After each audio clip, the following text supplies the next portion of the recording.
Number 10.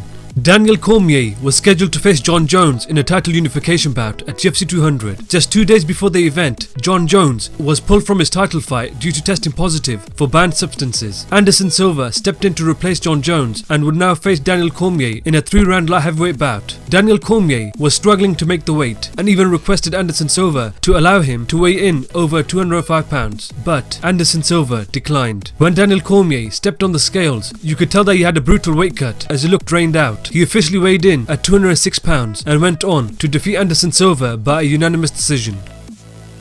Number 9.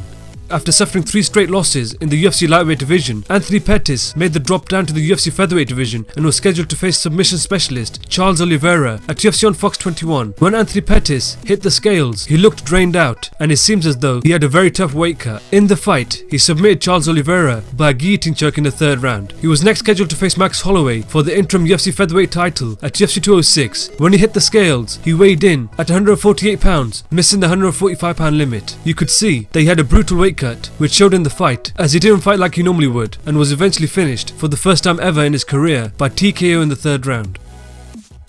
Number 8. The Invicta FC featherweight champion Chris Cyborg Justino is known for cutting large amounts of weight during fight week. It has been reported that she walks around at 170 pounds when she's not competing. When signing with the UFC, she had agreed to fight at 140 pounds catch weight as the UFC didn't have a women's featherweight division and she couldn't make it to 135 pound limit. It was announced that she would be making a UFC debut against Leslie Smith at UFC 198. Whilst making the cut to 140 pounds, she was seen struggling so much, pushing her body to the limit, and she mentioned that it was the worst experience in her life. When she stepped on the scales, she looked very lean, which showed that she had a very tough weight cut. She went on to defeat both Leslie Smith and Lena Landsberg in an impressive fashion. Now that the UFC has introduced a women's featherweight division, I believe it won't be long before Chris Cyborg can call herself a UFC champion. Number 7. The current UFC lightweight champion Conor McGregor has had one of the most brutal weight cuts when making it to the 145 pound limit. It has been reported that he walks around at 170 pounds and cuts around 20 to 30 pounds to make the featherweight limit. When he stepped on the scales at UFC 189, he looked like he was sick and looked so exhausted making the featherweight limit. When he fought Nate Diaz twice at welterweight, as you guys can see, it doesn't seem like it took him much effort making the 170 pound limit. In his last fight, he made the move to the 155 pound division where he defeated Eddie Alvarez by TKO in the 2nd round, becoming the first ever 2-weight world champion. Here are the weigh-in comparisons. As you guys can see, there is a huge difference in each appearance in each weight division.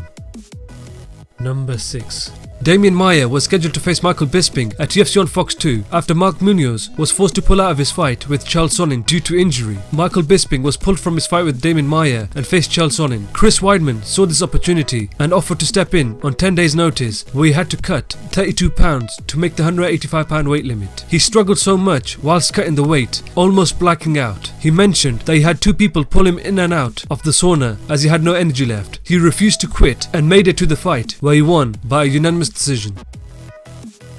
Number 5. James Irvin had fought as a light heavyweight all of his career. He had decided to start off fresh, making the move to the middleweight division, and was scheduled to face Alessio Sakara at UFC on vs 1. When James Irvin stepped on the scales, it looked like he had a very bad weight cut, as he looked very thin, which shocked everyone. In the fight, he seemed very slow and was finished relatively easily by TKO in the 1st round. After the fight, the UFC president Dana White mentioned that the weight cut killed him, and he didn't want him to fight at 185 pounds ever again. Number 4. When former UFC bantamweight champion Renan Barão fought in the bantamweight division, he was known to cut 30 or 40 pounds before his fight. When he was scheduled to face TJ Dillashaw for the UFC bantamweight title at UFC 177, he passed out whilst cutting weight on the day of the weigh-ins and was admitted to the hospital. He was pulled from the fight and was replaced with Joe Soto. After failing to get his title back, he has now made the move up to the UFC featherweight division and last defeated Philip Nova by a unanimous decision at UFC Final 95. Number 3. When Kelvin Gastelum fought in the welterweight division, he was known to cut a lot of weight when he tried to make it to the 170 pound limit and had missed weight 4 times in his UFC career. He was scheduled to face Donald Cerrone at UFC 205, where he failed to show up at the weigh-ins as he was unable to make the 170 pound limit and the fight was cancelled. The UFC president Dana White said that he would never ever let Kelvin Gastelum fight at welterweight ever again. He made a quick return and fought Tim Kennedy at middleweight at UFC 206, where in the fight he looked great, defeating a top 10 middleweight in Tim Kennedy by TKO in the 3rd round.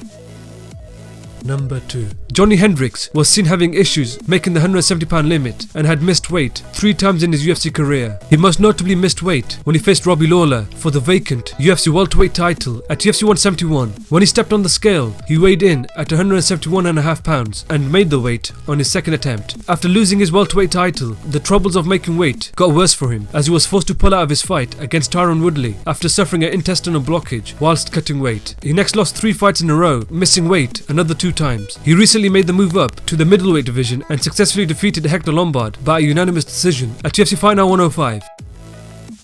Number 1. Anthony Johnson had fought at 170 pounds from the beginning of his mixed martial arts career and had problems making the weight. After putting his body through hell, failing the welterweight limit, Anthony Johnson was released by the UFC. He was successfully able to get himself together and finally decided to fight as a light heavyweight. When he made his return to the UFC, he looked like a totally different fighter, destroying majority of his competition, holding 6 wins and 1 loss in the light heavyweight division. His performances inside the octagon show that he should have fought as a light heavyweight from the beginning, as we have seen what he can do when he's at full power. As you guys can see in this comparison, there is a tremendous difference in both physiques and he should have been in the 205 pound division from the start.